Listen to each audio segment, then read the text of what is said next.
Governor Balochistan شیخ جعفر خان مندوخیل کا تربت کا مختصر دورہ، یونیورسٹی سینٹ ہال کا افتتاح کیا۔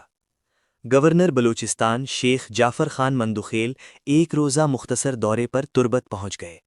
تربت پہنچنے پر گورنر بلوچستان نے تربت یونیورسٹی کا دورہ کیا، جہاں پر انہیں سلامی دی گئی، جبکہ یونیورسٹی کے vice chancellor professor Gul Hassan, commissioner Makran Qadir Bakhsh Parkani, deputy commissioner Kech Bashir Ahmed Badech, university انتظامیہ اور فیکلٹی سٹاف نے ان کا والہانہ استقبال کیا۔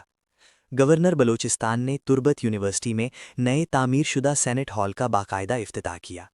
اس موقع پر صوبائی وزیر اربن اینڈ پلاننگ میر ظہور احمد بلیدی، صوبائی وزیر تعلیم راحیلہ دورانی، رکن قومی اسمبلی پلین خان اور مشیر برائے فشریز حاجی برکت رند بھی ان کے ہمراہ تھے۔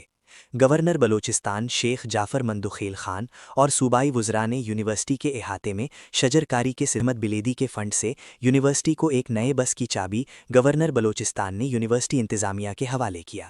بس یونیورسٹی ٹو بلیدہ روٹ میں طلباء کو پک اینڈ ڈراپ کے لیے استعمال میں لائی جائے گی۔